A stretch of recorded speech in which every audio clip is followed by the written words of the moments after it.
There we go. One of these days, we'll get it. One of these days. I'm just not technologically savvy, even though I work with computers like every single day of my life. Yeah. Phones and everything else. I should just leave it to my kids to run this show.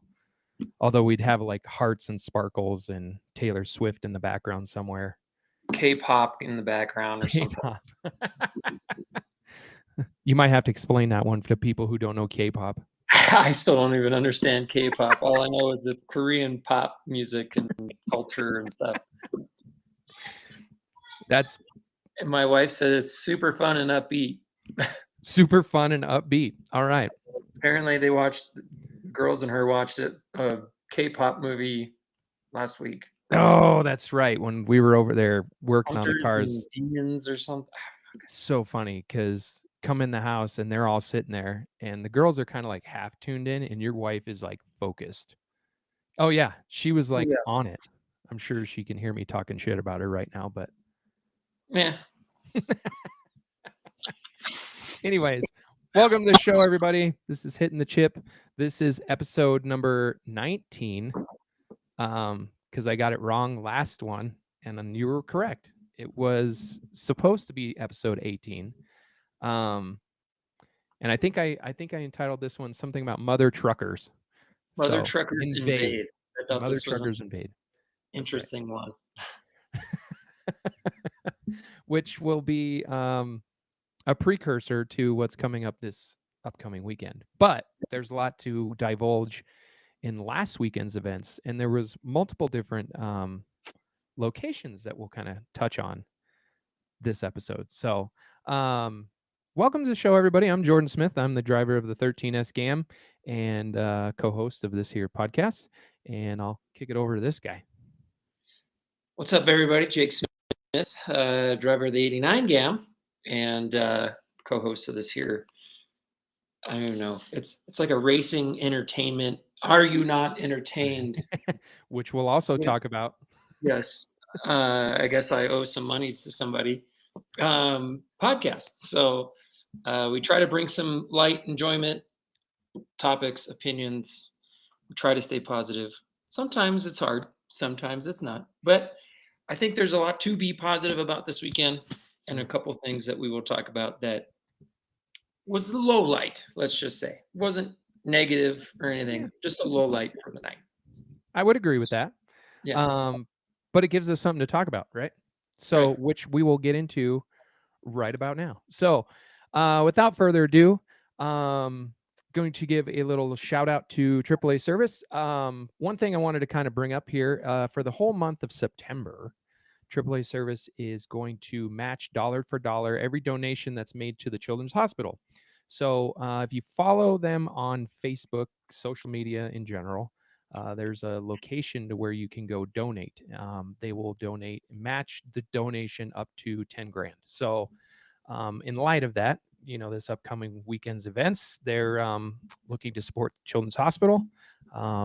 So if you don't know that story, head over to their social media page, either Facebook, Instagram, TikTok, like all of them, and learn more about that. So with that being said, I want to give a huge shout out to them as our presenting sponsor. So here we go. I know he's down there just making noises, stalling. He just puts so much work into keeping this act going.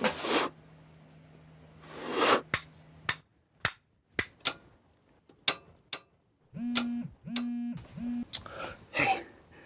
Yeah, Mandy's still home. Her friend's gonna pick her up like any moment. Can you do like a loop around the block or something? Perfect. Okay. Yes. All right. Thanks. See you soon.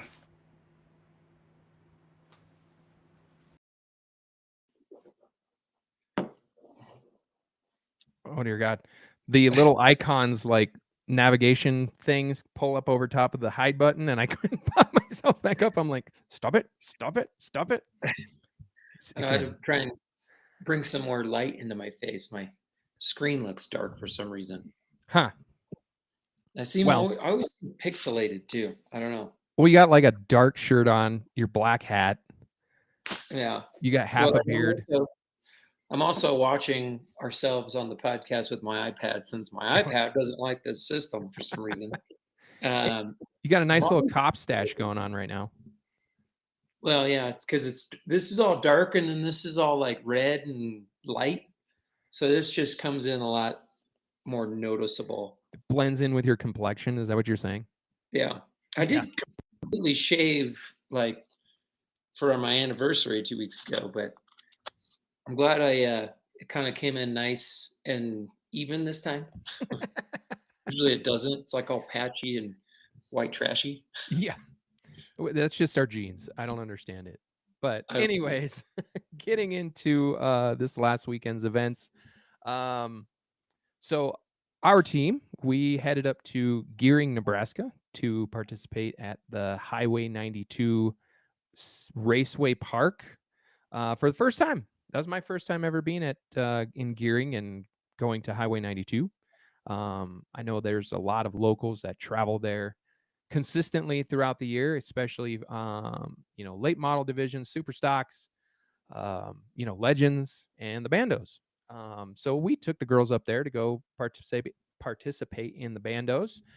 This was one that we kind of had scheduled all along to go up there and go do it, because it's just funny how between our schedules, one weekend they're racing at CNS, the next weekend typically one of us is racing there, and we never get an opportunity to take them up there. And I've been meaning to do that for last 2 years really.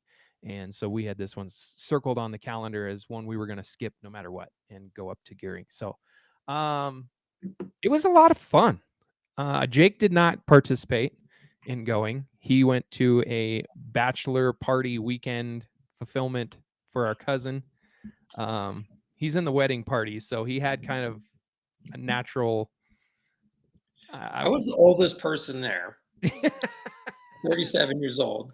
My next closest was my cousin Abigail at 31. And then the next closest from there was like 27, 26, 25, a couple of 24-year-olds. I was way out of place. Yeah. I was there because I'm in the wedding and for support, and I can't drink like them kids drink now, Dude. like I used to. Friday night I had a couple. Saturday they drank all day. I was like, I'm not drinking all day. And they were doing chugging games. Nope. No, there was a time in our life where we could divulge and Oh, be if I able was to. 25, I would have kicked their ass. Oh, dude. Okay, time out. So we do have to say this. Loser. We're kind of going down a rabbit hole here outside of racing, so bear with us for a second. But we do have quite a little story to tell. And maybe we talked about this before, but when he had his open house party for when he moved into Colorado Springs, he invited everybody, all his friends and family, to come over and, celebrate their new house. And him and his friends started talking some mad shit about how they were really good at beer pong. So me and my cousin Tyler, who's only a couple years older than I am, so he's in his 40s, I'm 39, right? We're like, can't let these kids just talk some major shit and then not, back it up. So we challenged them. We held the table for what, 5 straight rounds? It was a while. It was a while. Yeah. Now, getting on the same level of rules, that was a little different because, the kids nowadays, they make up all kinds of weird shit. And I'm like, what happened to the simplicity? They don't even put water in the cups anymore. It's like, beer used to be beer, then it went to water. Now they don't do anything. It's like, how is this even? That's the whole premise of the game. They were playing games. It took me forever to learn some of these games. I'm like, you know what? I'm just gonna sit back, and there was more guys than girls, so it was like, I'm just gonna sit back and referee or watch. I'm gonna sip on this Coors Light and you guys have fun. You're gonna be that old guy in the corner picking his belly button, staring at Yes, in a beanbag, eating Cheetos. Yep, that's me. Naked eating Cheetos. Not the naked part, but no, eating just sitting Cheetos there and beer. staring like you're the awkward man in the corner. Who's this old guy? Who invited the grandpa? Yeah, who invited their grandpa? I mean, you still kind of walk like one, so Hey, I'm more upright than I was. Okay. Maybe after a couple beers, I'm not as upright, but That's true. That's true. Oh man. But anyways, yeah, we held that table for like 4 or 5 in a row. I was smashed, by the way. Like I was absolutely trashed after that one. But my ego felt pretty good because, I still had it. And these kids didn't, They weren't expecting that. yeah, exactly. So, anyway, so Jake wasn't able to make it up to gearing this weekend. And yeah, I mean, it's what to be expected for super small town racetrack. It's kind of just you're traveling through the middle of nowhere, which was really funny, by the way. We're traveling up there, and my kids are like, "Are we there yet?" Every 25 minutes. It was like, no. And then they're like, "Where are we going again?" It was like, "Nebraska." They're like, "This is in the middle of nowhere." I was like, "Exactly. That's the whole Yeah. point of it. Like, it's Most fantastic." racetracks in Midwest are like that. Yeah, exactly. CNS is kind of the old oddball out, more or less, because it's so close to Denver. So they're used to just traveling like 40 minutes and being there. And whereas Yeah. now we've traveled 3 hours. But we get there, and for those who just have never been there before, the pits are super small, and it's kind of awkward how it's laid out too. They had like these small pit stalls that were concreted. And when we had first got there, we had the truck and long old trailer, pink trailer and everything, and we had no idea where we were going to park. And I'm like, oh my God, like what do I do?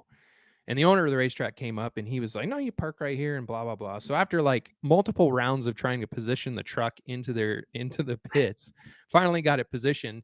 And then people started coming in and they literally just drop their stuff, take their trucks and trailers out of the pits and go drop them down in like the parking lot area below. And then they just have everything right there and they just park their car. One dude actually showed up. I'm like 99% this is true. He showed up because they had farm trucks was one of the divisions. He showed up in the truck that he was racing with all the shit in the back, unloaded it, and then raced. Like, it was amazing.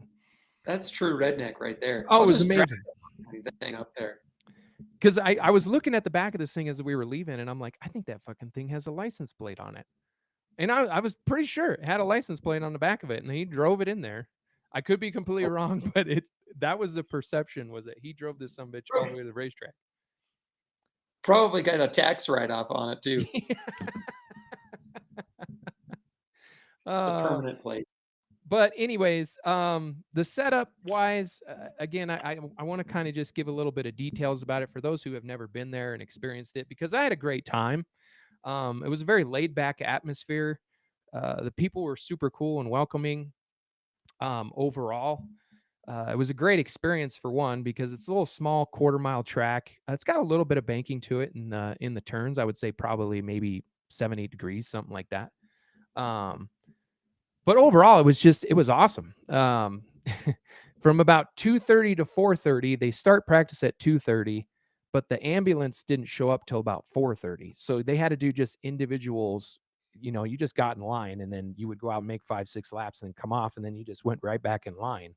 So that's kind of how they situate the practice situation until the ambulance get there. And then they do them in like kind of group settings, and people go out 3-4 at a time, and you do same thing, like 5-6 laps, and then you pull off. So for them, it was just like, get your asses out there and just get seat time, because this is a totally different atmosphere and totally different situation than what you're used to. And they did great. Like, they started off super slow and timid, which we kind of told them to be, don't go bonsai, and just go in there and go get used to the racetrack, your lift points, and then try to pick up your speed more and more every single time. Try to get faster. And it was kind of cool because, they had, like I said, they had the farm trucks there. They had what's called the Warriors. So they're like little 4-banger Honda Civics, Dodge Neons, front wheel drive type stuff. And then they had the late models, Legends, and then the Bandos. And I mean, all of them put on a really good show, to be honest with you. I think even the trucks, man, those things they were hauling ass around that place. And there's these 1997, 2500s, just knock the windshields out of them, throw a roll cage in it, and away you go. And then they were on like, I don't even know what tire they were on. They were on like F45s or something like that. Like, they were big 10-inch wide tires. But they were getting after it. So for the girls, like I said, they did a really good job, picked up their speed. every time they touched the racetrack. Nora ended up qualifying, I think 5th or 6th or something like that, because they did end up splitting them from the Outlaws to the Bandits, because I think we had like 12 show up, which was great. So all the younger kids got to go together, and Nora qualified pretty well. Addie, she's just learning, so she's getting faster though, and she's getting more comfortable. But in the heat race, they all kept their nose clean. They did a good job. And then they had double main event night. So for them, they went out, and then there was a pack of 4 of them. It was Madison Stanley, Nora, Emerson Wenzel, and there was this local kid there. I forget his name. And they were in and out, passing each other during the first main event. And then Nora ended up finishing 2nd, which I was super proud of her. That's her highest finish so far this year. She did awesome. And then she had picked up like a whole 2.5 from qualifying to the first main event, which was awesome. And so Madison Stanley ended up winning that. And then for the Outlaws, it was Jackson Mueller and Liam Hammond were the 2 fastest ones.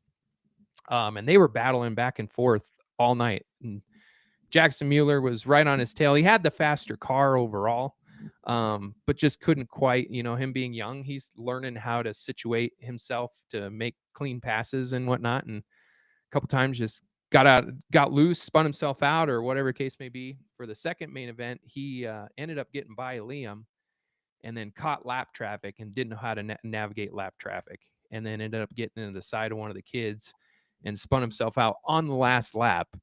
And then Liam ended up taking the win for that one, which was, you felt bad for him, but at the same time, you're like, that's a whole learning experience. That was the first thing I said to the kid when I saw him after the race, is like, did you learn something? Well, yeah. What'd you learn? How to navigate traffic. Okay, good. At least you learned something. Whether you win or lose, come off the racetrack knowing what you could have done better and where you could improve on. You know what I mean? Mm-hmm. But the late models put on a really good show. Kyle Morris, I think, ended up winning it. Local guy ended up winning it. The trucks, I forget who won the trucks. I don't know any of the names there or anything like that. The Warriors, same thing. But overall, it was a lot of fun. Just experiencing something different. I will say this: the biggest takeaway that I had is when they said they were going to do something, they did it.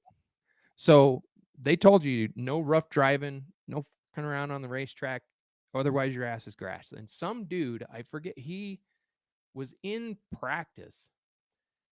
I think it was practice or maybe the heat race, and it was over, right? Like they threw the checkered, and this guy just kept going.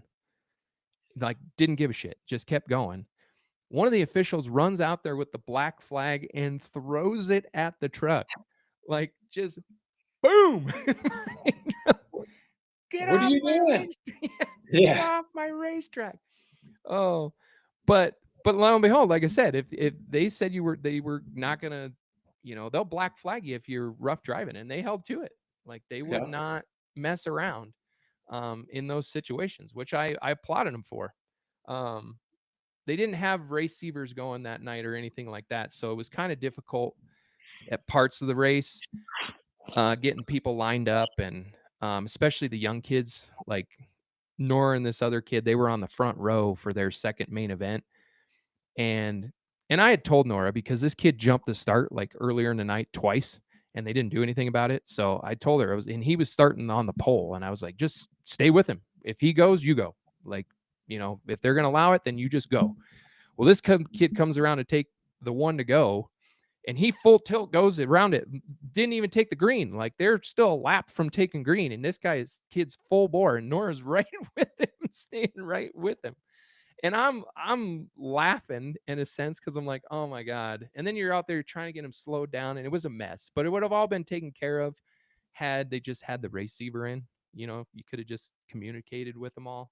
And even the bigger cars, like trying to get them lined up and where they're supposed to go, it would have just been a hell of a lot easier. So that portion of it like took a little bit of time and took away from the night, which it probably could have ended a little bit sooner than it did. But But overall, that track was pretty badass, and I'm really looking forward to going back. And I urge anybody who's interested. I mean, it's only for us from Parker, Littleton area, it was a 3-hour drive. It's really not that bad, and it was inexpensive.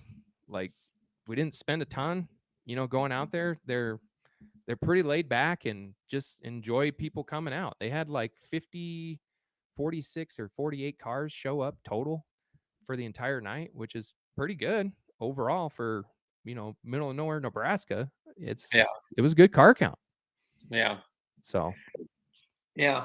And I guess I'm $10 in debt. I gotta talk about that. Yeah. And the Legends cars, because the Legends were put on a really good show. And the thing about the Legends is that racetrack is like the perfect size for them in the bandos. Quarter mile, a little bit of banking. Wyatt Dent was there. Reagan Fruget. Daryl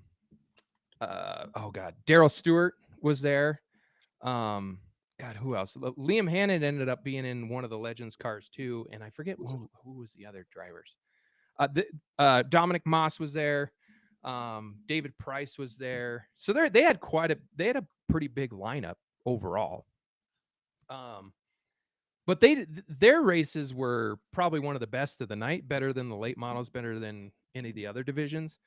Because like I said, it's just like the perfect size racetrack for them. They can get after it. It's not too big. You can make some passes. You can pass on the outside. You can pass on the inside. I mean, it's conducive for them and those cars versus like what goes on at CNS. It's just, to me, CNS it's not a 3/8 mile. It's a half mile. It's a small half mile. And it's just too big for those cars. So that's where I urge everybody that's in a Legend car to go out there and to participate in that, because it's not that far. I don't know what the payout truly is. I'm sure somebody can speak to that, but even still, it's just a different look and a different racetrack and a different feel. And I seriously, I urge anybody who's got one of those to go out there and go participate. It was fun. What else more can I say other than it was just a really good time? So, I know I gotta, I see the comments right now. I got to give a shout out to, I think it was Reagan who won that. Oh, right here. Sorry, Corey. Little guy getting his first A-main win. I think she's speaking to Reagan. I'm sorry I didn't watch the end of that race. We were kind of all packing up and whatnot. So please tell me if it was Reagan, because I thought that's who it was. And I'm sure she'll participate in the comment section here any second. But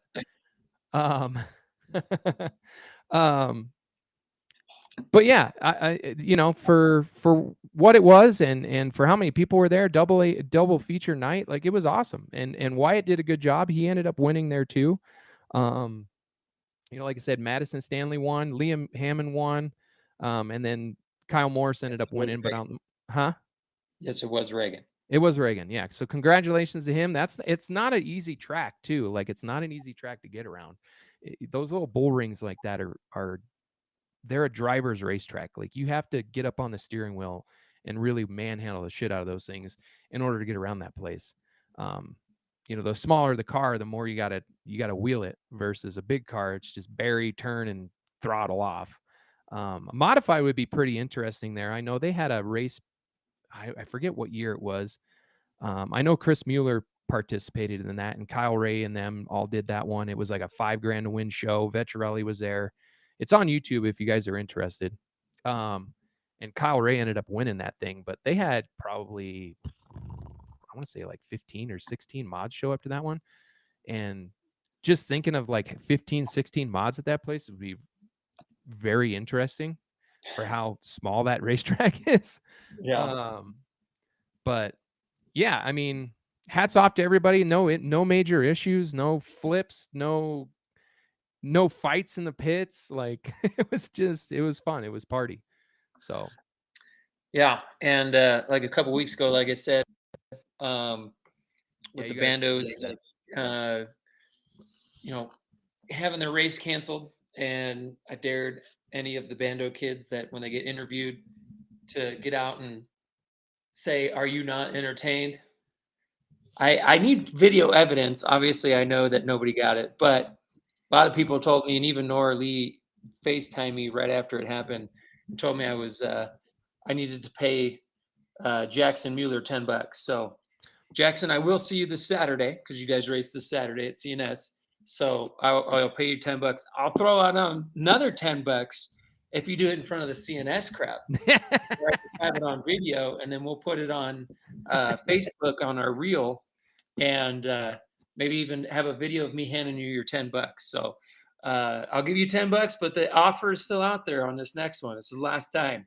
You know what was really funny though is there was multiple kids that came up to me and were asking about that. Like, if I really say that, will you give me $10? I'm like, it's put up or shut up, right? Like he's Yeah. gonna have to, otherwise, And so to give the full context, he had won the heat race. So they took all the heat race winners and put them on the front stretch like prior to the mains, and they were interviewing them and stuff. And I guess that was what he said. They were talking to him, and he's like, "Oh, I have one more thing to say."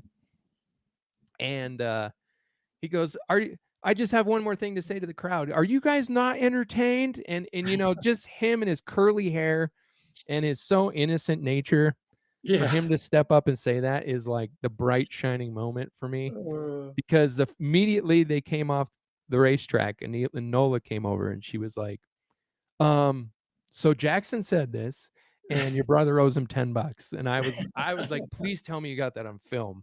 And she said she didn't get it on film, but because I couldn't hear it either. Like they don't have the speakers facing the pits at all, so you can't really hear anything from the pit side. So you would have had to been on the front stretch in order to like hear it. But oh my gosh, I wish I would have been sitting there. I would have been dying laughing so hard. Yeah. But yeah. I am now $10 in debt. So another $10 is on the line this weekend. There you go. Jake's gonna be broke by the time Sunday rolls around because there's gonna be multiple people taking you up on your offer. As you say, probably whoever wins the Bandit, the Junior Bandit, the Bandit, and the Outlaws will probably all do it. And are you not entertained? We'll be $30 in debt now. $40 in debt. I just want to see people from multiple divisions do it, so you go broke. Well, hey, this is bandos only. This ain't no like open invitation for big cars and stuff. This is little kids. It does make sense, and it's a lot more. It's more entertaining and more fun when it's a little kid saying that than it is versus like Jeremy Wall. Yeah. Oh, anyways, so yeah, that was a great time. Definitely looking forward to going back. I know that their next race is, at least with the bandos involved in the Legends, it would be on the 20th of September. Don't know if that's going to quite align, but wrong. What do you mean? Wrong. This weekend. The bandos? No. At Highway 92. Oh, 92. I thought you were talking about not CNS. No. I know it's this weekend for CNS. I was like, no, I'm not. I'm not wrong. I looked at the schedule. No, for gearing, it's September 20th. So again, I urge all the bando kids, they can all handle it. I urge all the Legends drivers, you guys go up there and go give it a try. Like, go fill that place out. They had a good sized crowd for the night. I mean, again, I think maybe 4,000 people, somewhere right around there. If I had to put a number on it, maybe I could be overshooting my guesstimate there by maybe a lot, but it looked like it. It was pretty packed. Like it was a lot of fun. Yeah. But anyways, on to CNS night. Do you want to talk more about that, since I pretty much took that whole segment talking about gearing? Yeah. Yeah. So let me pull up the official night sponsor here. So we had the Builders Warehouse Building Excitement night this last weekend. So for all of you that don't know, the new owners also own Builders. So it was their company night for the builders out this weekend. I heard there was quite the crowd. Can kind of see quite the crowd too. Mhm. I did get to watch the races because in the midst of all of the drinking for the underage kids, a lot of them had to take some naps, and of course the women had to get ready and stuff. So I had a couple hours to just sit and watch the races on my phone. So I kind of came right into the middle of the first feature for the super stocks, and I'm not sure exactly what happened like the first couple of laps. I know there was a couple of cautions. Took them a while to kind of get stuff cleaned up. I'm not sure if somebody blew a motor or something. It looked like they were cleaning some stuff up. Maybe hit the wall and blew a radiator or something. I'm not sure. But they had 34 cars start the race, which was awesome to see. I mean, it was just like there's cars still on the back straightaway as the cars are coming across the front, start finish line. Honestly, it's the best division out there right now.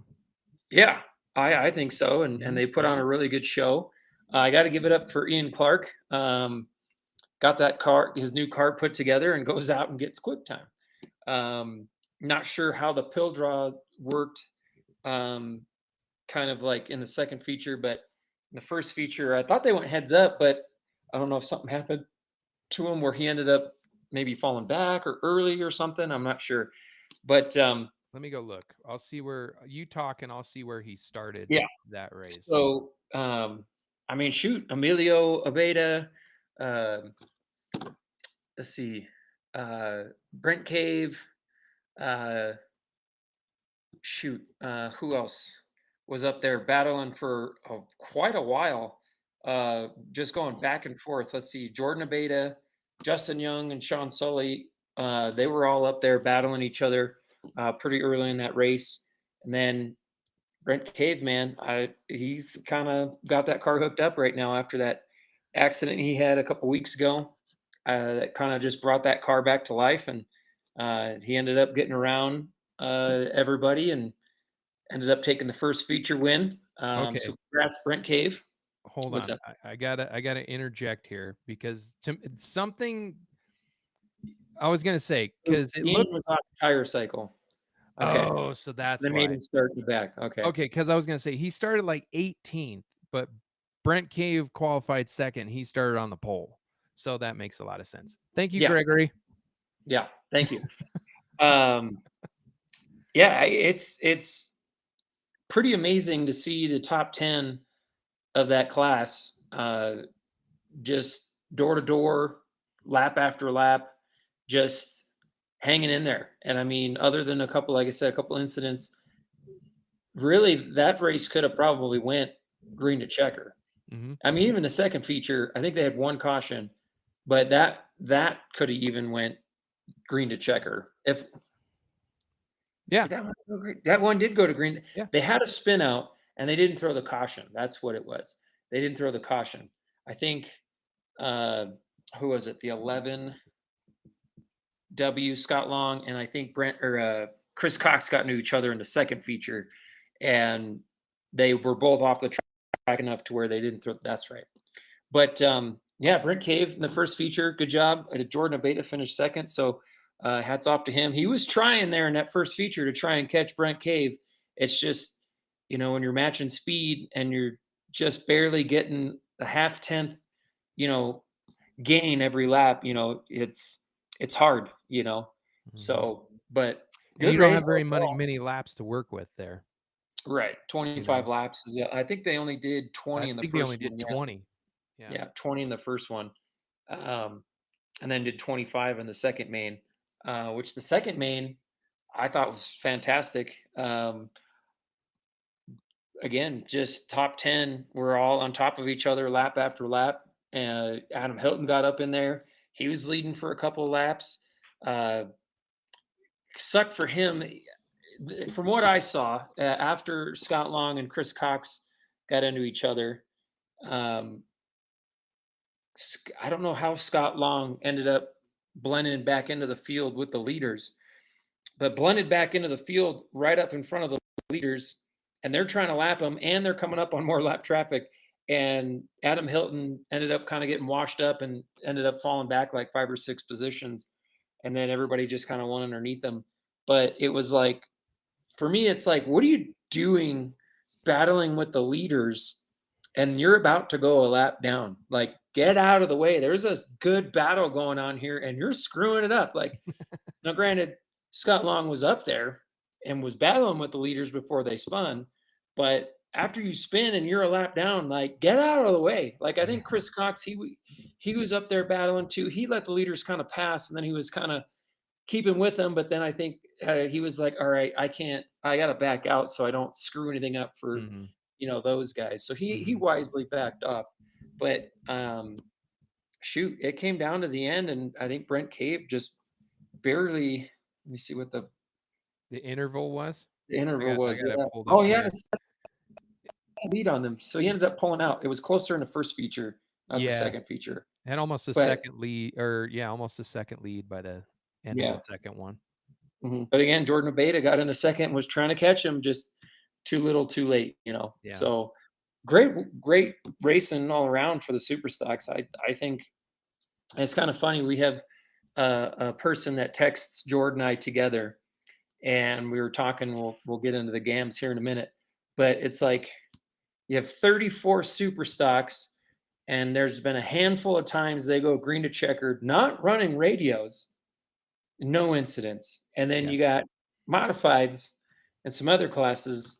You can't even make it out of one lap, and you're running radios. So that just goes to show you that the not only the patience, talent, but the respect, I think, factor in there is a lot higher right now in the super stocks than any other class really out there. At super late models, they're showing it at times, but I think right now super stocks and the pure stocks, their respect level for each other and racing each other cleanly is the best out there right now. Oh yeah, I mean they're able to run door to door and put on a good show without beating and banging on each other. I mean there's some beating and banging going on with one another, but they're not taking each other out at extreme rates either. And like you said, at with a field of 34 cars and being able to do that, I mean, what more do you want as a fan, and what do you want more as a driver, honestly? Because any given night you're going to have a lot of fun, and you're going to you're going to battle hard, and you're going to be up against some of the really good competition.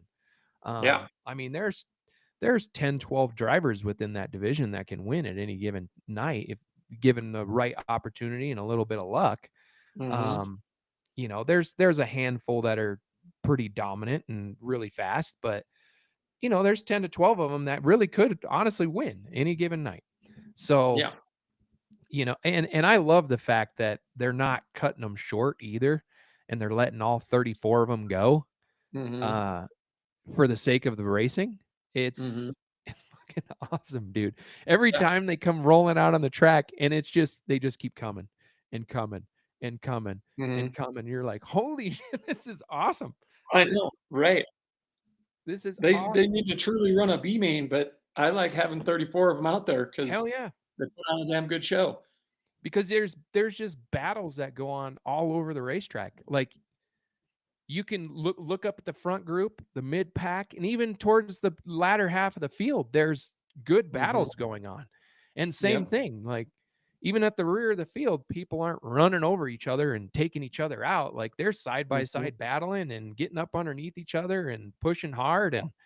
And yeah, I mean, again, that second feature when I do believe Adam Hilton was in the lead, and like I said, Scott Long had blended back in and was racing with them, and they were coming up to some lap traffic, and the lap traffic were racing each other. It was like, okay, what's how are they going to get around this? And they did, and nobody, no incidents, nobody, got wrecked, nothing. It was well, I mean, remember, was it last year when it was what Brent Cave, Ian, and I think it was Chris? They ran 3 wide for like 4 or 5 laps with each other up front. You remember that?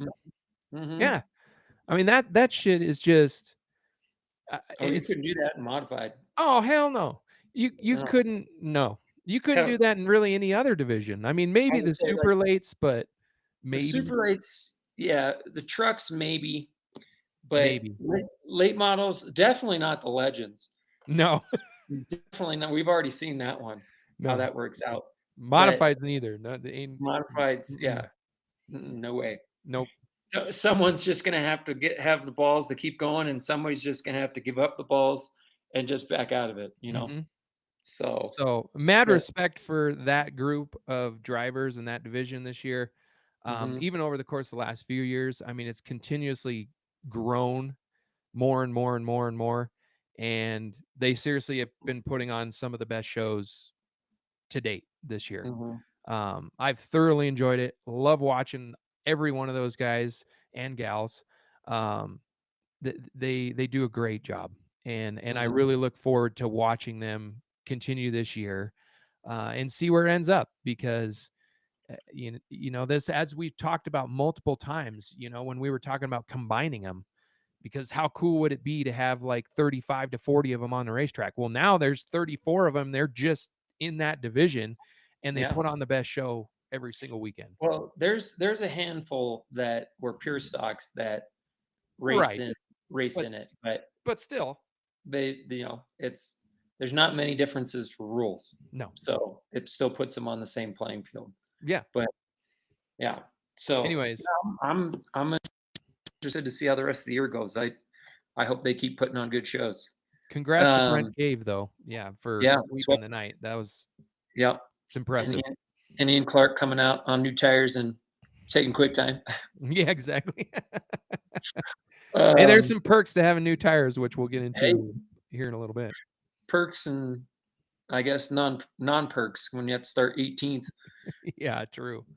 True. Um, but yeah, in the figure eights, I mean, let's talk about much about figure eights other than the fact that Bo Kellogg made his triumphant return to racing. So awesome to see dad and son racing out there, not together, obviously, because Bo ran the figure eight and Dylan's running in the super stocks. But pretty cool to see that dad and son are out there racing with each other, and Bo getting back in a car finally, and his health. I know that for a while there he had some health issues, and glad to see he's getting healthy enough to where get back in a race car. So Yeah.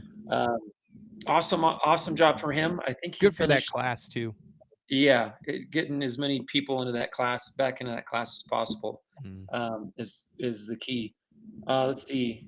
Yeah, he ended up finishing eighth, so not too bad for first time back out. Especially I don't think that's his car. I don't know if he bought it.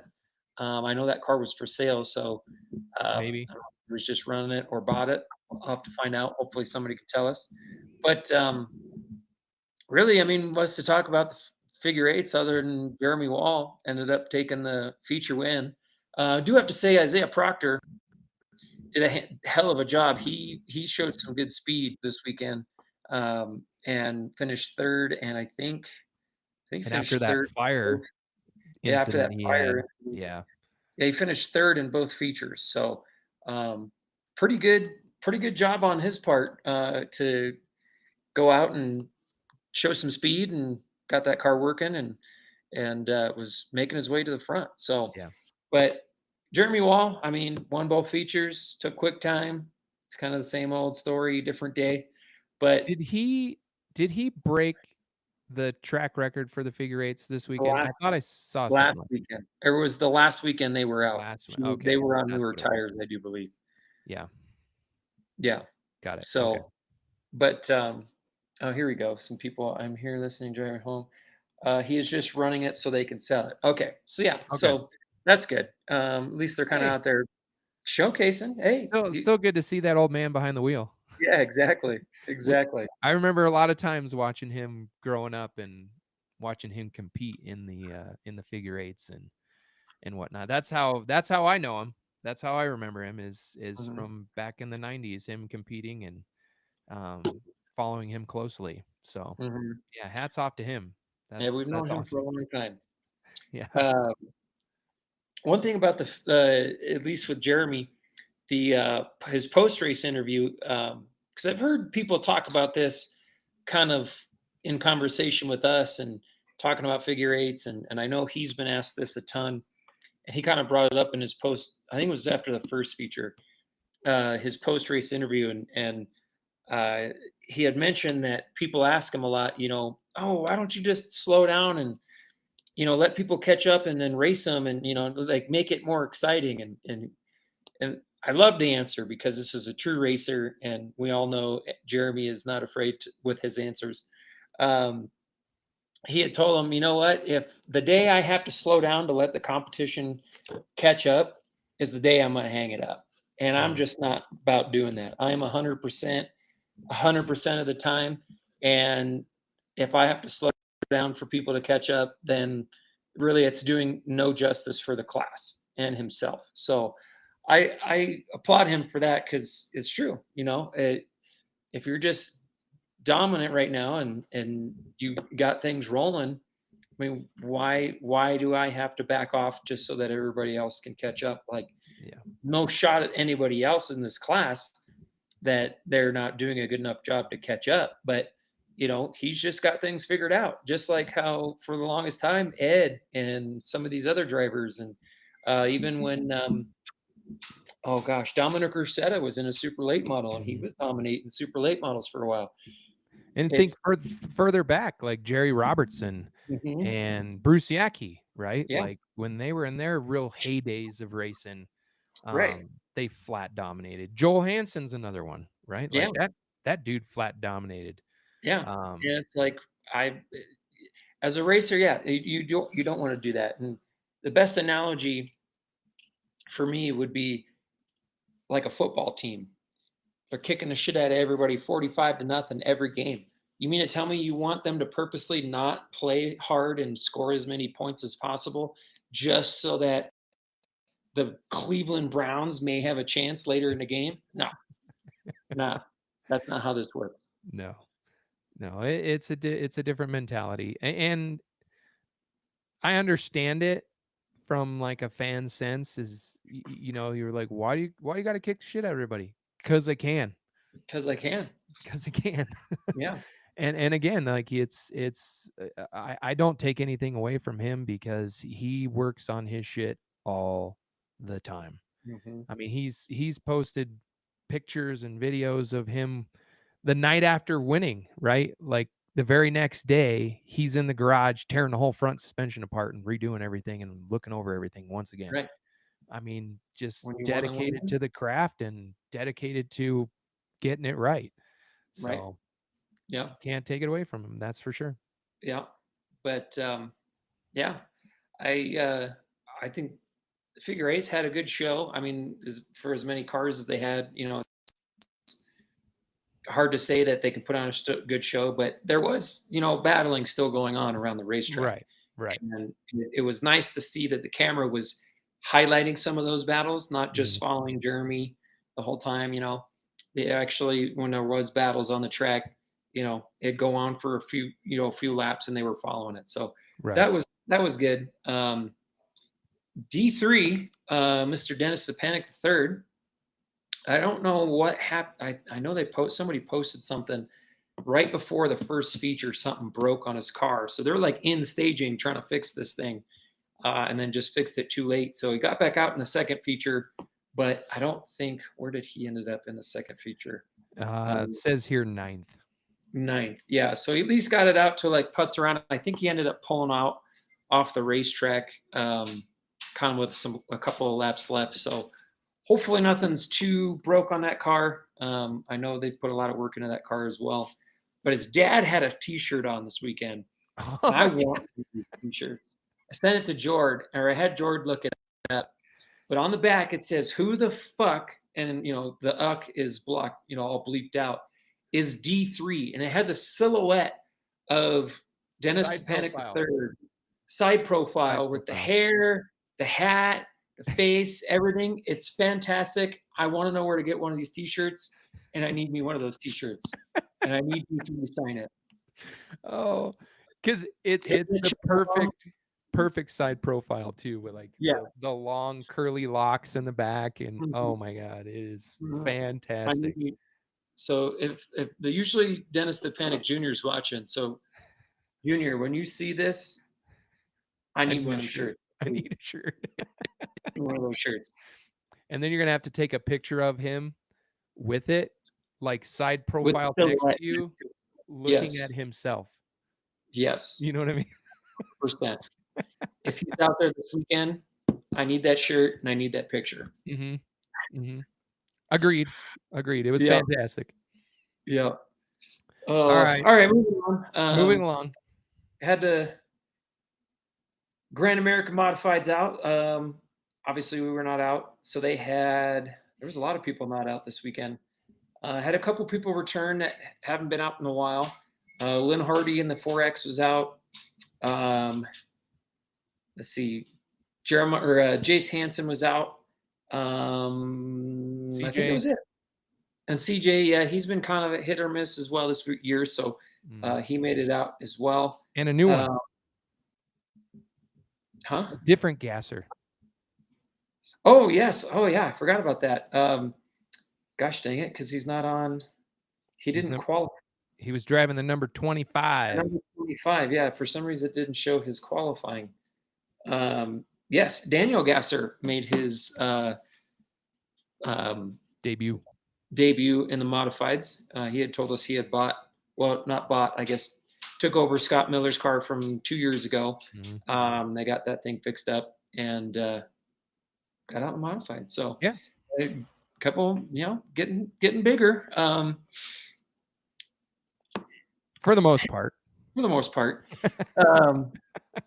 Thing that sucks is, like I said earlier, just a low light for the night overall. First lap, turn 3, 4 cars get wadded up. Yeah. And we weren't there, so we're not going to like speculate exactly what happened. I'm just going off of what I could see on low budget. And it just looked like Scotty was kind of backing out to get down low. I think he started like outside pole or something. Or maybe in 4th, was trying to get down in front of Forrest Smith. Forrest Smith kind of dove it off in the corner. Couldn't tell if he had the position or not at the time of going in the corner, but it's just shit happens. And they got into each other and slid up and took out Ryan Jones as well. And then poor Frank Denning, just kind of innocent bystander, really had nowhere to go. Ended up sliding the nose up into the wall into Ryan Jones and took out 4 pretty good cars. I know Scotty, I heard today, he's got a lot of busted shit on that modified, so he's not sure if he can get it fixed in time. Let's see, Ryan Jones, he posted something the other day that they got some shit tore up. A lot of cosmetic, but I'm sure they're going to go through everything with a fine-tooth comb. I know they had to rip the nose off of it, so these things are like pop cans too. Like little touches can bend a lot of shit. Yeah. And obviously you want to check the rear end because I think he ended up backing into the wall. And then Frank Denning, came up and hit him in the nose, trying to get out of the way. But it didn't look like he hit the wall that hard, but even a light touch on those rear ends, I mean, you can bend a snout pretty damn easily. So hopefully that's not the case, but you never know. Yeah. And of course, on true fashion, with all the classes, especially in the modifieds, a lot of people are lending out, support to help if needed and how they can help in any way of getting them back on the track. Because obviously with us racing this upcoming weekend, we want as big a car count as possible. So hopefully a couple of them can get them fixed up and back out on the track. But just not a great way to start the double feature for the modifieds. 2 laps later.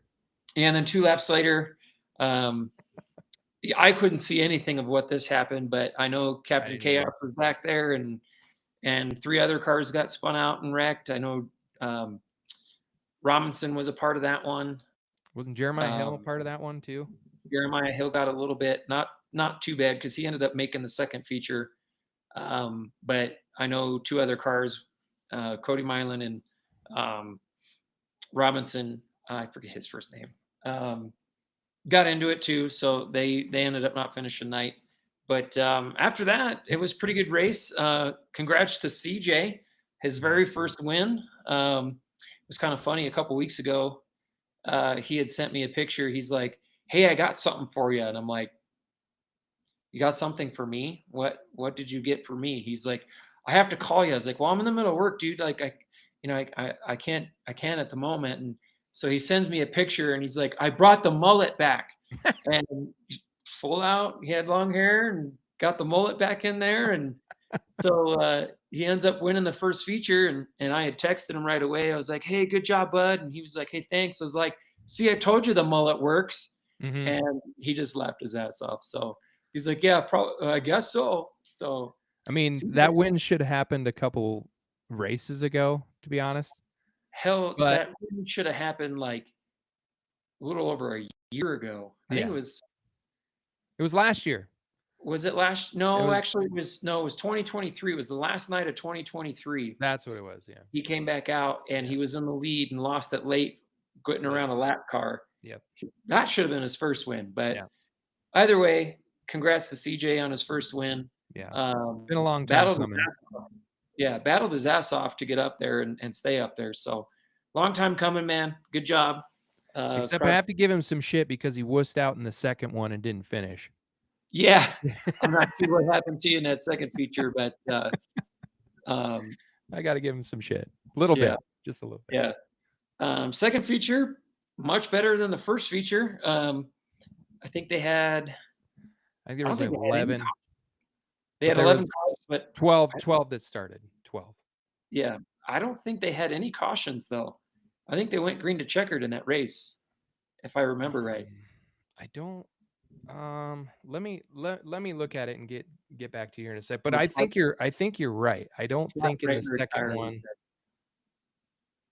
No, it doesn't show. Yeah, they went green to checkered in Yeah, the second one. Yeah. yeah, and not sure. I think the invert was 8. Um, if I remember right, I think Mike Hunter told me earlier the invert was 8. But man, Mr. Jace Hansen, I think he was kind of holding back a little bit in the first feature. Um, I think with Lynn and CJ battling each other, he kind of just is like, all right, I'm gonna save my stuff for the 30 lapper, and went out in the 30 lapper. And as soon as he got in the lead, took him a little while to battle with Jeremiah, but I think Jeremiah Hill ended up kind of scraping the wall a little bit. Um, Yeah, he did touch it at one point. I yeah, saw that. And yeah, and then once Jace got around him, it was kind of like yeah, you knew but what was gonna happen at that point. yeah, but the highlight of that race, which I was very surprised he got back out there, but Forrest Smith ended up getting his car back out there. It must have just been a lot of cosmetic damage, and the bumper must have been busted up pretty bad because he went out there with no nose, no bumper, and I would assume he put some different tires. I don't know if they were new or not, but it was like all of a sudden that car came to life. And he went from the back to the front, and he was kind of catching Jace late, but Jace just had such a big lead that I think maybe whoever was spotting Jace was like, "Hey, he's gaining you," and then Jace all of a sudden kind of picked it up into another gear and kept the lead pretty big. So, Mhm. um, hats off to Jace. I know it was his brother's birthday weekend, so happy for them and their family. I know a lot of times when he just comes out in the mod, it's a meaningful thing for him. So good to see that they got the win and kept that car clean, and I did have it to for his. So, I have to applaud his post race interview. oh yes, you want to talk about that? Sure. So if you guys didn't catch it, definitely go back and watch it on low budget. But he talked about about how that he doesn't get very many opportunities, and he doesn't get a whole lot of opportunities to race in the modifieds just because he is competing for the championship on the Cars Tour. So they put a lot of time and effort into their super late model program, and totally understand that because he's one of the best in the country, to be honest with you. Yeah, So yeah, when he gets a chance to come out and run his mod, I mean, he talked about how he was on newer tires, and it set a little bit of an advantage for him against the rest of the field for the night. And I mean, it does play a big part of it. I mean, he's just a damn good driver too. Even on third night old tires, I still think he would have had a really good shot at winning. But for somebody like him, he loves playing on even playing fields, and so does the rest of the field. And he pointed out how he just does not like this tire rule. And I've been an advocate for that for the last 3 years. I don't like the tire rule. I don't like the tire itself. I think it's a shit tire, and it creates a bad product for the modifieds. There's Well, others, especially on the third night. yeah, especially on third night. And this is just my opinion. Okay, I'm just gonna say this out loud because this is just my opinion. Um, to me, when you see who shows up at the racetrack and you're on that third night old tire, right, and you're in a points championship race, battling for first, second, third in the points, right? And you see somebody like Lynn Hardy and CJ, and nothing against them, right? Like you see them show up and you know there might be on brand new tires or second night old tires. It goes through your mind and it processes through like, shit, okay, we're against the odds here. So we're going to have to get the best finish we possibly can. You go out there and you push as hard as you possibly can, maybe in qualifying, and you screw up, right? And you don't get the starting position that you normally would in any other given night, right? And to me, that's what bodes for the wrecks. For one, it's always on double feature night. Like it always happens where we wreck a bunch of race cars on double feature night, because I don't know what it is, but I think it just might be that mentality, because it always ends up being on third night old tires that we have double feature nights. It always aligns to be exactly that. Yep. And it's an opportunity for guys to push really hard to try to get the best finish they can to get double points. And it just bodes for wrecks, and it always happens. And again, I don't know where Forrest Smith was on the tire cycle. I know he's been off cycle earlier in the season, so I don't know if he's back on. I don't know where he's at, right? But I'm not going to assume. But if he was, maybe he was more aggressive there because he was on a newer set. I don't know. But it does play a part in the performance. What's that? I'm trying to get the light to my face, and having a dark background does not help. It's okay, bro. To me, it just doesn't bode well the way the tire cycle is. Because I don't give a shit what anybody thinks. 30 pounds going on one of these race cars doesn't even the playing field on brand new tires. It just does not. You're going to get the most out of them on night one, and then after that, they turn to shit. Like they really do. I don't like them. I don't like the tire rule. I don't like the tire itself. I will keep pounding that fence till as long as I live. But I'm glad he said something about it, because, you know, I'm in a full agreement with what he had to say about the tire rule. Well, and I don't know what the issue is, because especially they came out with that post like a week or so ago, and they were saying, you know, mods, you can't buy new tires. Yeah. Like if you have the tires, why not sell them? I don't understand that thought process. Like you want to get the best product out of your class as possible. You have the tires. You have a lot of people that were bitching about that last set of tires anyway and how shit they were. Oh, those things were junk. And it shows. How many cars have we wrecked since that set of tires? Yeah. A lot. You were one of them. Yeah. And you know, it's like, why not put people on newer tires? Like get rid of that set. That set was junk. Yeah. And now we have 5 or 6 race cars that are tore up, and 2 or 3 other cars that haven't come out because, you know, hey, we're tearing up race cars right now. I'm not tearing up a race car. Well, you look at the lap times from qualifying, right? And I know that the rain and all that shit kind of plays into a factor, but if you look at the qualifying times outside of the top 3, the fastest one on third night old tires was Scotty Scott at a 17.5. That is 0.4 to 0.5 slower than what we normally see for a qualifying run from those top guys. Yeah. Like they're shit. The tire sucks. Well, and that's just one lap. So once they actually get a heat cycle in them, you're probably losing another couple of 10s 3 or 4 laps later, because now they're actually at temperature. Now they're at full air pressure, and they're going to fall off quickly after that first 3 or 4 or 5 laps. And then it's like now everybody's just trying to hang on and get the best that they got. You look at you just look at some of the lap times, like best lap times from the group in the first feature, right? Cade Fox lap 6 had a 17.8. Eric Reed had a 17.9.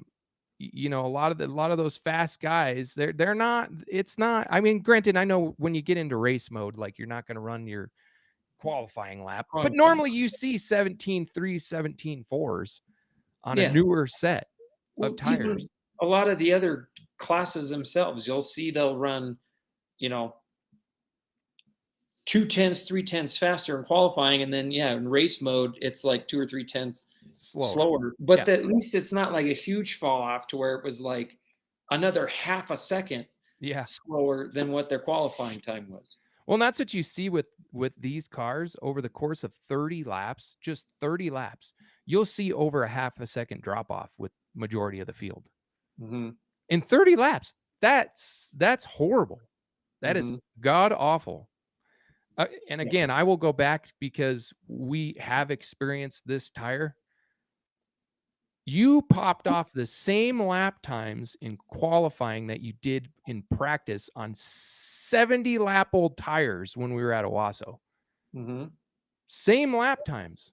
I was running I ran a low 17 or 15.5, and I think in the new shoe, or no, the C main, I think I was running the last like 8 laps of that race only at a half tenth slower than my qualifying time.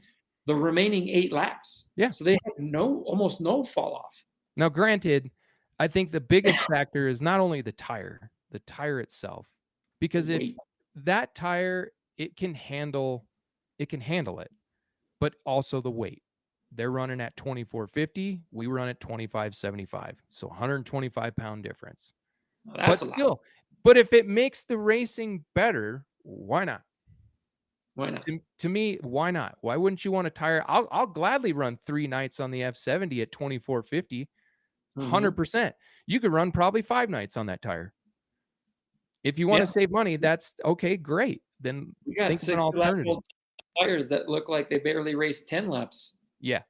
From 100%. 100%.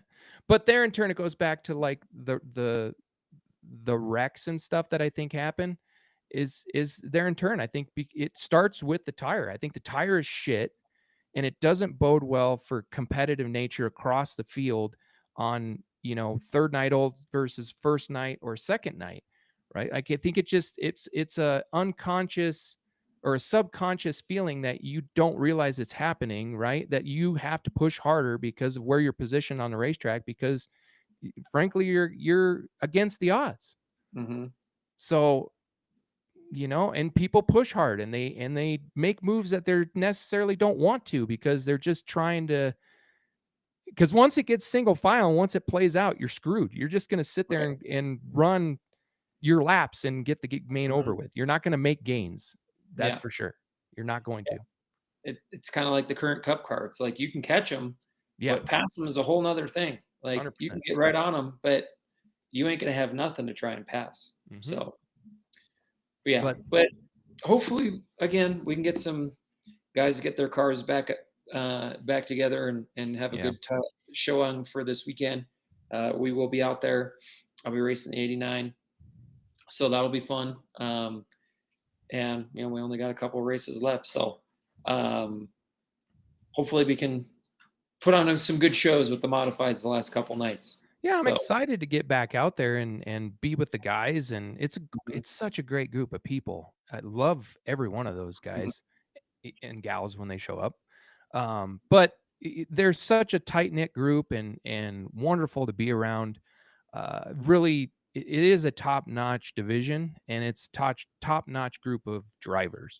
So, you know, I know that's you said it on, what was it, Steve Rodenbaugh's post or something like that the other day. It's just been like one of those weird freaking years in the modified division.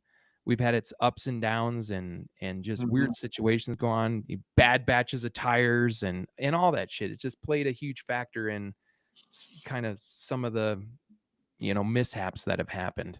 Yeah. So, but anyways, on to the super lates. Shoot, super late models. Wow. They had, I mean, they had a decent showing. Decent. Not, I mean, for the super late models, the last couple of years, they had 16 come out. So Yep. it's at least above their normal. So that's good. I'll take that as a positive. You had a couple people come back out that had missed a couple of races. I know Cassidy Hines was out there. She missed a couple of races. Jeff Walbaum was back at. Rudy Vanderwall was back out there, so that's good. He doesn't race all that Nathan got often that. in that car. Yeah, and he does more of the truck than anything. Nick Cooper was out there. He hasn't really raced a ton this year. And then Holly came back from her filming thing, so that was her first night back out since then. Who else was it that? Oh, Darren Robertson. He's only made 2 or 3 starts this year as well. So at least they got a good car count. It seemed like it early in practice, it was going to be the Kyle Ray, Michael Scott show. And that's exactly how it kind of turned out for the night. But our buddy Kyle, he I don't know what he did to that car or what he was doing differently than the last races that he had, but he had that car hooked up, and the drive off the corner with that thing was just phenomenal to watch on camera. I wish I would have been there in person to watch it, because that was fun to watch. I mean, him and Michael Scott were battling each other for quite a while in the first feature, and Michael Scott was trying to get his third line working, and Kyle just had such good drive off the corner on that low lane that the momentum Michael Scott usually gets really had no effect on him, because they were matched really coming off the corner. So, I mean, the fact that Kyle got out in front of Michael, and then Michael Scott had like probably a half second lead, not half tenth, on this third place car, that just tells you how good those two cars were, and for Kyle. So Kyle won the first feature, and the second feature, I think they did a 10 invert, if I remember right. I don't know if it was 10. Let me look while you speak. Hold on. But 9. Okay, because it put Kyle. I know it put Kyle on the outside of Scotty or Michael Scott to start the. Oh, yeah, so it was 10. Sorry, yeah, it was 10. Yeah, and this is why I said earlier when we were talking about the respect for the super stocks and the level of respect they had driving with each other and not causing anything. I really saw a different side of the super late models this weekend, at least on camera. I don't know, it might have been different in person, but it just seemed like everybody was racing hard, but giving the respect to each other, not door slamming, not dive bombing anybody, not blocking anybody. They were racing hard. It was side-by-side action the first, I don't know, 15, 20 laps. And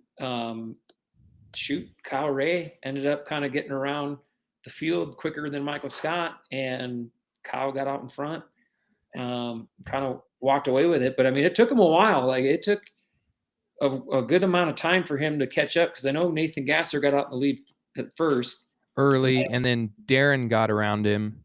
Yeah. And then Kyle ended up getting around Darren, not too, maybe 3-4 laps later. But when Kyle took the lead, I think Michael Scott was still sitting like 6th or something like that. Yeah. So it took him a while to navigate traffic a little bit. Yeah. And Kyle that thing was sticking to the ground. I don't know what he did different with that car. Well, and once you're out in clean air at that point too, Yeah, but even when he was kind of in traffic, you could just tell that car didn't really move a whole lot, and it was stuck to the ground, and that thing was just driving off the corner. So, I was some good racing. There was battles all over the track, especially the last probably 10 or 15 laps. I know you could hear A-Rod a couple of times. Oh, the Yankees getting into each other. Brett giving Dad the bumper. So I thought That kid don't give a shit. He'll get into anybody. If his no own matter dad. who it is, he'll give his mom a bumper on the highway. But no, That's funny. I enjoyed watching both features of the super late models. I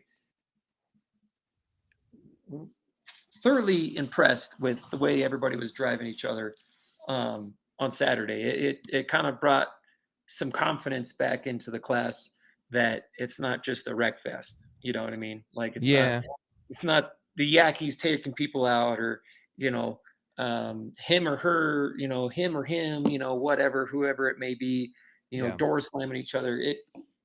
It just seemed like it was a good night for the supers, and they put on a pretty good show, I thought. Yeah, I agree with you. It's good to see 16 of them show back up. They need that. And I know we got Challenge Cup coming up, so they'll have a decent field for that. Again, I don't think it's going to be an overwhelming 25 cars are going to show up to that race. Yeah. If 20 show up, I would be surprised. I'd be surprised. And I'd be happy at the same time, right? Yeah. But still, yeah, I'm not expecting that. But this, like you said, it's a step in the right direction. We've talked about it numerous occasions about what we think should happen with the super late models, but yeah, I think it was a good night overall. There wasn't a bunch of torn up race cars. There wasn't any huge drama. It was good racing. It was good entertainment for the fans. So yeah, and it capped off the night really well. They, like I said, I think they did a really good job. It's fun to see. I mean, it's the top tier division in the country as far as short track racing goes, and there's some really big talent in this division here locally. So to go out there and win, it's no easy task, that's for sure. So and in that division alone, right? Like you can name off 5 drivers that could win on any given night in that one alone. So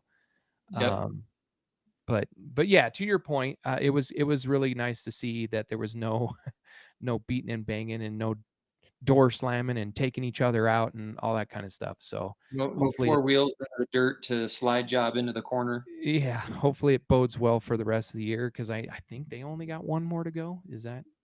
Yeah.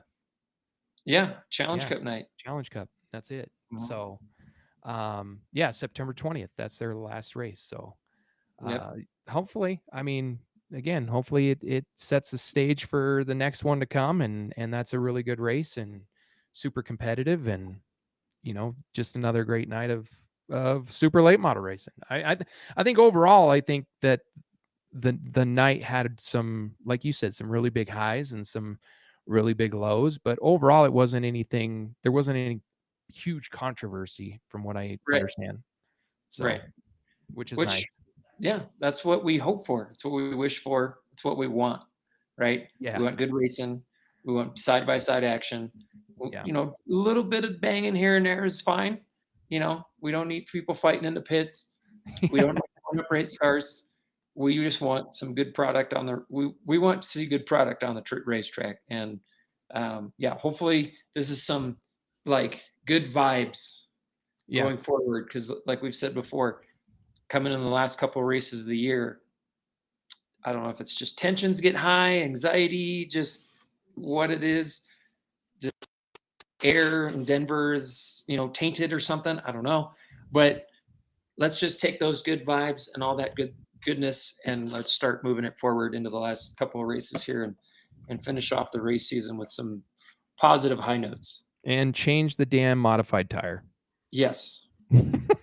Honestly, I think they should order in the sand. I think they should order enough tires to where everybody just, the last 2 nights this weekend, because everybody's going to be on new tires this weekend for modifieds. I think for this weekend, they should run new tires for everybody and get enough tires that championship night on the 20th, every car, 4 brand new stickers. Just see, here's my thing. Okay. This is just me thinking out loud, and I'll be this person because I'm not racing. So whatever. I'm not racing.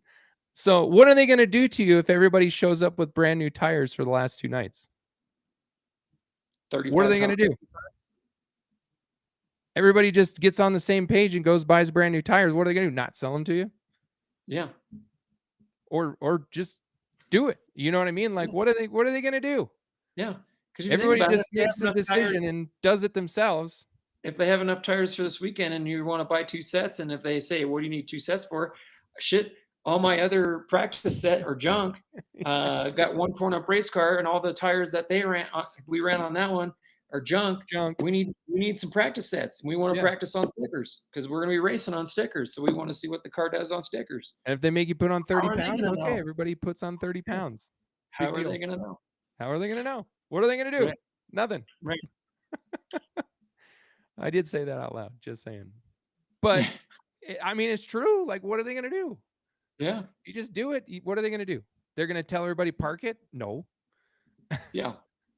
Especially on championship night. Okay. Yeah. Screw that. Everybody go out there and on brand new tires. They're not going to do anything to you. Yeah. Make it a good show. It's the last night of the year.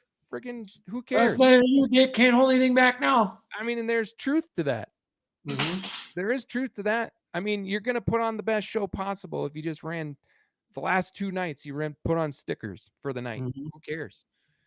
I think, I mean, I don't know how hard it is with super stocks and pure stocks, but obviously the supers are going to be on new tires. 34 of them cars. They're always on new tires. But I think every division, not INX division, because obviously the Legend tires come from Leary, but I think all divisions minus the super late models, because they already get new tires anyway.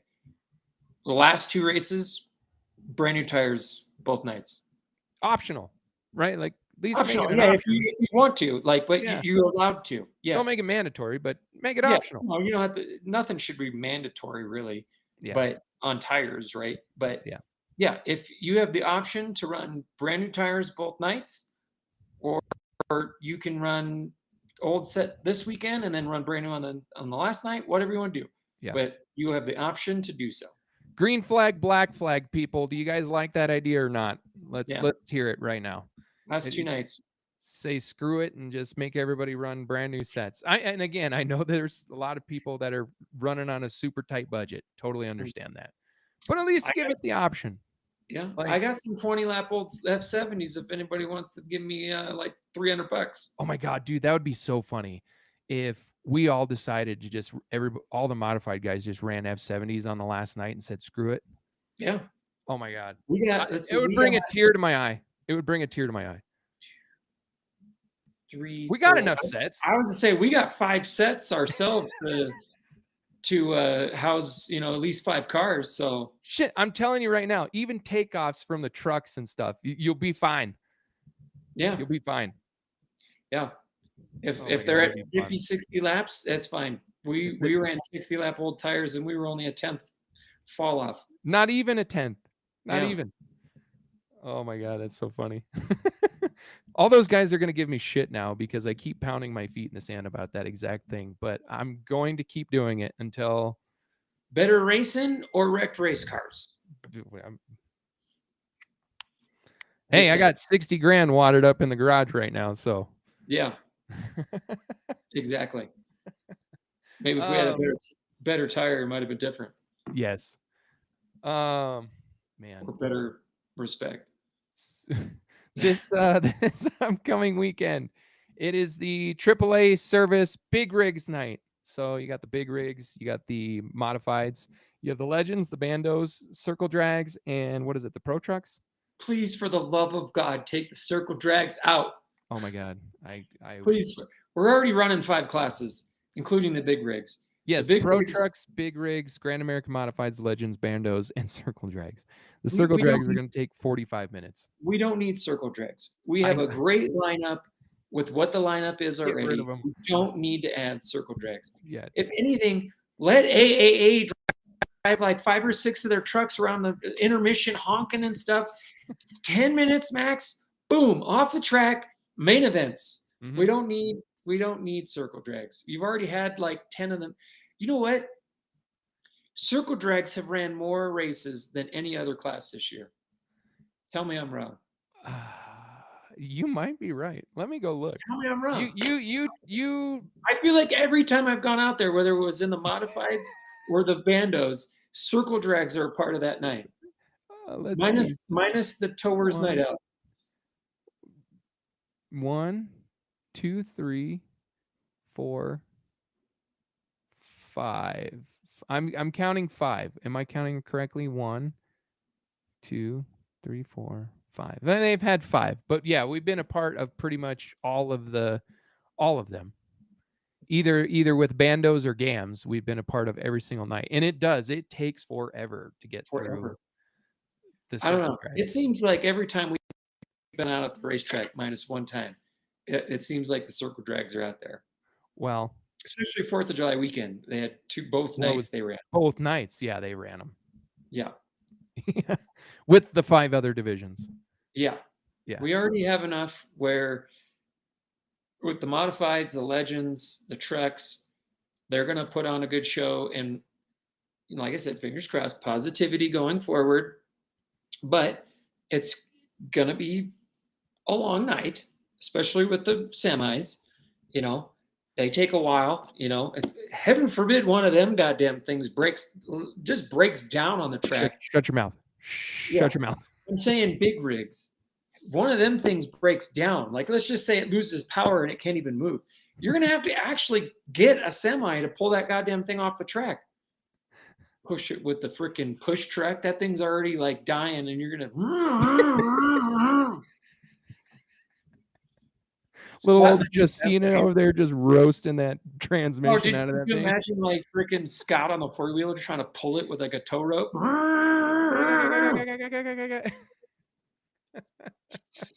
Oh, that's fantastic. Yeah. That is fantastic. But hey, I'll be interested to see how many of them big rigs show up, because the last time, what was there, maybe 6, 7 of them? It's been a couple years since they've been here.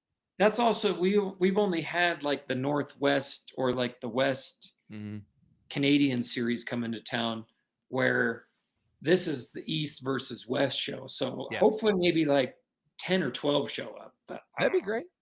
I'd be down. I have a lot of people at work asking like, what does that even mean? Big rigs. I'm like, it's semi trucks racing.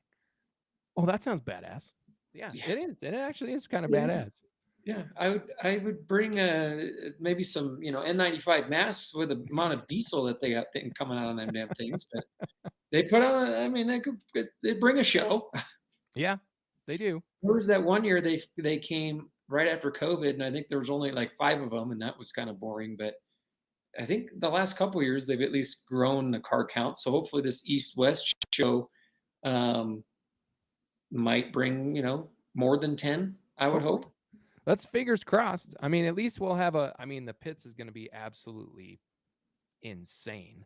Yeah. Between the pro trucks, the gams, legends, and bandos itself. It's going to, because they're going to put all those big rigs on the west, the east side, on the south side of the pits. Mm-hmm. So, everybody's going to have to move all the way down, and that's going to be interesting. It's going to be a mess, full of people. Mm-hmm. But it's going to be fun. It's going to be a full tilt lineup. There's going to be a lot of race cars. It's going to be really good racing.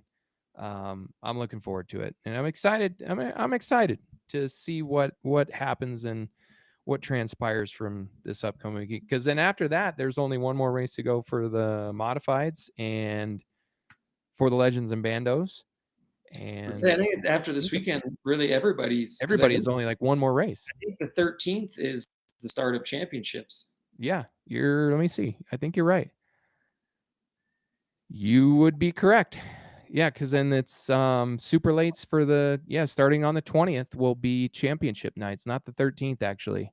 The wingless sprints and the late models are slated for the 13th, and pure stock special actually. I think that's pure. You're right. No, championship will be crowned that night. You're correct. Sorry, I suck. I was gonna say pure stocks are first, right? Yeah, they're the first ones. Yeah, that'll be their championship night. Will be the 13th. It's the 911's ride night again. So they'll have all the motorcycles and shit out. So that'll be a fun one. It's the high country Harley Davidson night. So but let's make it through this weekend first. Yes. Positivity going forward. Good vibes. Oh. That's right. So anyways, that's it for me. yeah, looking forward to the weekend, getting back home and seeing how well the kids do. Now that they got that experience at Gearing, I'm hopeful that they take what they learned and continue to progress and move forward and gain more speed and all that stuff. I'm looking forward to this weekend. Hopefully, there's some of the kids that who's ready for a drop shot this weekend. Yeah, apparently you missed out on drop shot. You left too early for this weekend. We did, dude. Well, it was I want to 10. know if he's going to do a drop shots TikTok with that Shaluga. Oh yeah, we need that. We need an answer on that one too, because yeah, we gave him a bottle of Shaluka to take on the TikTok show. It was like 10:45, and I was exhausted. I was tired, and I had to drive home because I knew exactly what was going to happen as soon as we got in the truck. All the rest of the ladies that were traveling with me were all going to pass the hell out, and I was going to have to sit there in silence the whole way home. So yeah, I was like, well, instead of getting home at like 3 in the morning, let's try and get home by 2 in the morning. And so yeah, we packed up right away and we took off and hit the road and made it home by like 1:45, something like that is I think when we walked in the door.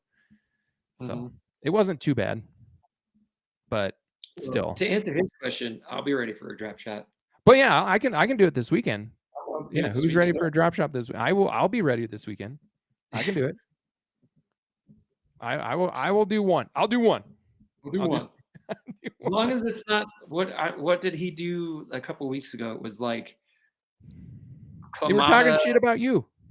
no, that one that night was. I think they had a good one. It was like there was another one. It was like the Bud Light Clamato one. With Oh like yeah. drop shot of like spicy pickle juice vodka or something. God. Dude, I like the old school Dr. Pepper ones. You get a light beer and you drop a shot of amaretto in it. Tastes just like Dr. Pepper. That shit is delicious. Oh, I'm telling you. That should be his next one. Yes. Amaretto dropped in a beer. It doesn't matter. I mean, light is the best, but oh yeah, and do it with the Jones cheap and amaretto. Hell yeah. like there we go. Keystone or Bush. Don't do it with any good light beer. Yeah. Like good light beer, would that be like Coors Light or something? Yeah, I was gonna say, what's a good light beer? Oh man, so funny. Right on. Well, thank you all for participating in our show and tuning in and watching. We truly appreciate the love and support and the following along each and every week. We only got a handful. We'll still be doing this for a little while after the race season is over with because there's still a lot of racing going on. I do want to make a hopefully, I don't know, just an announcement more or less. I just want to bring light to another race that's coming up outside of CNS. What is it? September 27th down in Albuquerque at Sandia. They're going to be doing the Wingless Sprint Car Tour. The Legends and the Bandos are going to be down there. I know they really tried to get the modifieds to go down there, so I don't know if any modified guys are interested in going down there to put on a show. But Sandia is going to be running in Albuquerque on September 27th. We're definitely going to go down there. Either way, like I'm thinking about just taking the Bandos down there and letting the girls run. I think it'd be a really good experience and also help the Wingless Sprint Series itself. Chris Mueller and Mike Hathaway putting that on. Really want to help them guys get that up and off the ground, and however we can help them would be beneficial not only for us but for everybody. So get another racetrack involved around this region that we could have a chance to go participate at, within reasonable traveling distance, not like 24 hours away or 15 hours like Vegas and all that kind of stuff. So yeah, but yeah, for me, thank you for tuning in. I appreciate it. And I'll lean it over to this guy and he can close us out. Yeah, not too much else to read. Just excited to get back in the car this weekend and race locally. I haven't done that since the double feature night, the 75 lapper earlier this year. So looking forward to that. And seeing everybody this weekend and seeing what the girls learned from this last weekend to next weekend. So, but yeah, for me, just have a good week, everybody. It's a short week with Labor Day yesterday. bolt check all your stuff, and good luck and have fun this weekend. So for me, that ought to do it. All right. Well, like, share, subscribe, let your friends know about this show. Follow us on TikTok. I've been putting together some pretty entertaining videos on there more recently. So if you guys haven't given us a follow on TikTok, be sure to give us a follow. I'm doing some different things on there than I normally would on our other social channels. A couple of them kind of taken off a little bit, but it's just me on the fly thinking of random shit to post, and it's pretty entertaining, if I say so myself. So with that being said, thank you all for tuning in. Appreciate it. Love and support, and we'll catch you guys next week. So from me and Jake, take it easy, everybody. Good night.